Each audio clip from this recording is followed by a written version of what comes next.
मान लीजिए कि आप एक आई सर्जन हैं। अब आपके पास एक बहुत ही अमीर पेशेंट आता है जिसकी जो आंखें हैं वो बहुत ही ज्यादा खराब है। उसके पास एक टेक्नोलॉजी है जिससे कि आप ऐसे बन जाएंगे जो कि लाइट के बराबर होगा और आपको ये लगेगा कि जो टाइम है वो एकदम नॉर्मल चल रहा है, लेकिन वो जो टाइम है वो नॉर्मल नहीं चलेगा।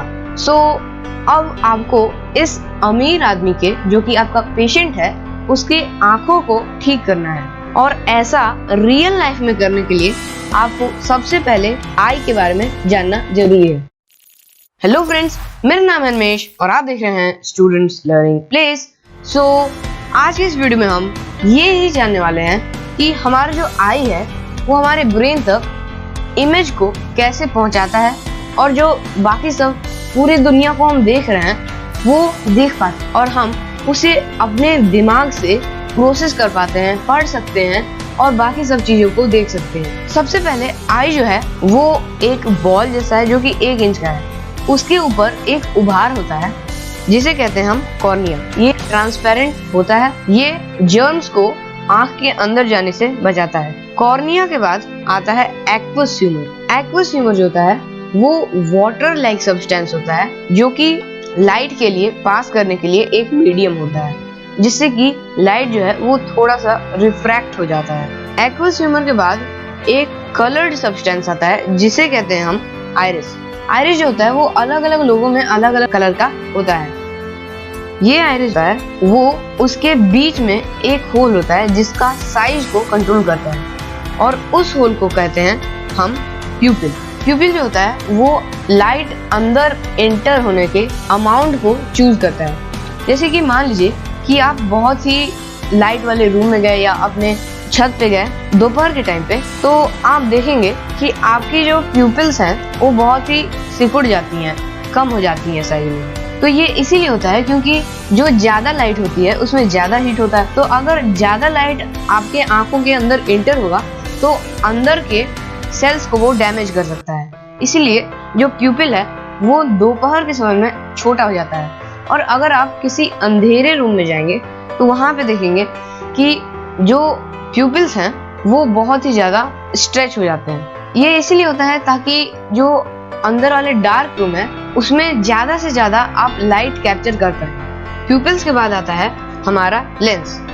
लेंस जो होता है वो एक पार्ट होता है आई का जिससे कि लाइट जो है वो पीछे के सेल्स पे फोकस हो सके। ये लेंस जो है वो कैमरा के लेंस जैसा काम नहीं करता है। ये लेंस जो है वो अपने शेप को बदल के फोकस करता है, लेकिन यहीं पे अगर कैमरा की बात करें तो कैमरा का जो लेंस होता है वो अपने डिस्टेंस को सेंसर से आगे पीछे करके फोकस करता है, जो कि हमारे ह्यूमन आई में ऐसा नहीं है। लेंस जो है वो अपने शेप को चेंज करके करता है, और इस शेप को चेंज करने के लिए एक मसल्स की जरूरत होती है जिसे कहते हैं हम सिलियरी मसल्स। ये मसल्स जो होते हैं वो लेंस को ज्यादा पिचकाते हैं और फैलाते हैं। जब पिचकाते हैं तब जो रिफ्रैक्शन होता है वो बहुत ज्यादा होता है। ये रिफ्रैक्शन ज्यादा उन चीजों को देखने के लिए होता है जो कि बहुत ज्यादा आई के पास में, और जब हम दूर की चीजों को देखते हैं तब हमारे जो सिलियरी मसल्स हैं वो लेंस को खींच देते हैं। इसके बाद आता है विट्रस ह्यूमर। विट्रस ह्यूमर जो है वो जेली लाइक सब्सटेंस है जो कि बहुत ही ज्यादा ट्रांसपेरेंट होता है, और ये लाइट के लिए जाने के लिए एक मीडियम है। विट्रस ह्यूमर के बाद जो आता है वो होता है रेटिना। रेटिना एक लेयर होता है बहुत सारे सेल्स का जो कि लाइट सेंसिटिव होते हैं, और ये जो सेल्स होते हैं वो लाइट को इलेक्ट्रिक इम्पल्सेस में चेंज कर देते हैं, और यही जो इलेक्ट्रिकल इम्पल्सेस हैं वो हमारे ब्रेन तक जाते हैं और हमें उसके पिक्चर जो हमें दिख रहा है उसे दिखाते हैं। और ये सेल्स जो होते हैं उससे ब्रेन तक पहुंचाने वाला एक नर्व होता है जिसे कहते हैं हम ऑप्टिक नर्व।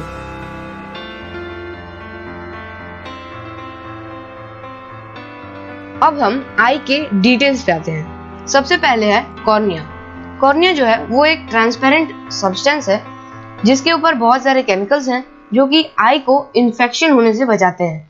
ये ऐसे केमिकल्स हैं जो कि जर्म को कॉर्निया के ऊपर टिकने नहीं देते हैं। आपको ये समझ में नहीं आता होगा कि जब हम पेन में होते हैं या दुख में होते हैं, तब हम रोते हैं तो हमारा जो पेन होता है या दुख होता है वो कैसे कम हो जाता है। ये इसीलिए होता है क्योंकि कॉर्निया में से एक और सब्सटेंस निकलता है जिसे कहते हैं हम पेन किलर। ये पेन किलर जो होता है वो पेन को कम कर देता है। इसीलिए जब हम रोते हैं तो हमारा जो पेन होता है या दुख होता है वो कम हो जाता है। इसके बाद है एक्वस ह्यूमर। एक्वस ह्यूमर जो है उसका नाम इसीलिए पड़ा क्योंकि ये जो एक्वस ह्यूमर है ये 99.99% वाटर से बना हुआ है और 0.01% विटामिन, प्रोटीन्स और फैट से बना हुआ है। और वाटर का जो लैटिन में मतलब होता है वो होता है एक्वस, इसीलिए इसका जो नाम है वो है एक्वस ह्यूमर। इसके बाद है आइरिस। हमने बताया कि जो आइरिस होता है वो अलग अलग लोगों में कलर का होता है। ये इसीलिए क्योंकि अलग अलग लोगों में अलग अलग मात्रा में एक सब्सटेंस होता है जिसे कहते हैं हम मेलानिन। ये मेलानिन जो होता है वो जिसके अंदर ज्यादा होगा उसके आइरिस का कलर डार्क होगा। जैसे कि जिसके अंदर ज्यादा मेलानिन होगा उसका आइरिस है उसका कलर ब्लैक होगा। जिसके अंदर नॉर्मल है मेलानिन की मात्रा उसका जो आइरिस होगा वो ब्राउन या पर्पल होगा। और जिसके अंदर बहुत ही कम मेलानिन होगा उसका जो आइरिस का कलर होगा वो ब्लू होगा या फिर ग्रीन होगा। अब आता है लेंस। लेंस जो है वो एस्टिमेट किया गया है कि जो लेंस है वो इन्फिनिटी से 25 सेंटीमीटर तक के चीजों को अच्छे से फोकस कर सकता है। लेकिन आप सोच रहे होंगे कि हम तो 10 फीट दूर से ही किसी न्यूज़पेपर को नहीं पढ़ पाते हैं। ये इसीलिए है क्योंकि हमारी पढ़ने की क्षमता जो है वो तभी पॉसिबल हो पाएगी जब हमें अच्छे से दिखे। लेकिन यहाँ पे फोकस की बात हो रही है, यहाँ पे डिटेल्स की बात नहीं हो रही है। तो जब हम 10 फीट दूर से किसी पेपर को पढ़ने की कोशिश करेंगे तब जैसे कि जो स्क्रीन है उसमें बहुत सारे पिक्सेल्स होते हैं, हमारे आंख में भी मान लीजिए कि पिक्सेल्स जैसे होते हैं। लेकिन जब इन पिक्सेल्स के बराबर कोई लेटर हो जाएगा तो उसे हम पढ़ नहीं पाएंगे। और यहाँ पे फोकस की बात हो रही है तो इन्फिनिटी तक अगर इन्फिनिटी साइज का कोई लेटर लिख दिया जाए तो हमें वो अच्छे से दिखेगा। इसके बाद जो है वो है विट्रस ह्यूमर। विट्रस का मतलब होता है ग्लासी। सो विट्रस ह्यूमर इसीलिए कहा गया है क्योंकि विट्रस जो है वो ट्रांसपेरेंट होता है और ये ट्रांसपेरेंट ग्लास जैसा होता है लेकिन इसके जैसा हार्ड नहीं होता है। विट्रस ह्यूमर का एक और काम होता है जो कि होता है कि आई को शेप में रखना। आई को विट्रस ह्यूमर जो है वो शेप में रखता है। इसके बाद है रेटिना। रेटिना पे बहुत सारे सेल्स होते हैं जो कि दो टाइप के होते हैं। सबसे पहला होता है कोन और दूसरा होता है रॉड। कोन जो होते हैं वो 3 प्रकार के होते हैं, रेड कोन, ब्लू कोन और ग्रीन कोन। जैसे कि हमारे स्क्रीन पे 3 टाइप्स के लाइट्स हैं। सबसे पहला होता है ग्रीन, दूसरा होता है ब्लू और तीसरा होता है रेड। तो हमारे आंख में भी ऐसे ही होता है। जो रेड कोन्स होते हैं वो रेड लाइट को डिटेक्ट करते हैं और जो ब्लू कोन्स होते हैं वो ब्लू लाइट को डिटेक्ट करते हैं और जो ग्रीन कोन्स होते हैं वो ग्रीन लाइट को डिटेक्ट करते हैं। ये कोन्स जो हैं वो तभी काम आते हैं जब यहाँ पे लाइट प्रेजेंस हो।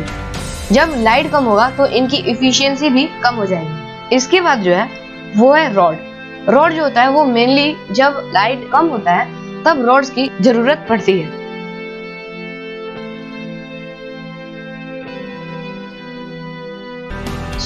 आज का जो टॉपिक है वो खत्म हो चुका है। अगर आपको ये वीडियो पसंद आए तो इसे लाइक करें और चैनल को सब्सक्राइब करना ना भूलें। अगर आपको इस टॉपिक में कोई भी डाउट हो तो कमेंट में कमेंट करें। Thanks for watching.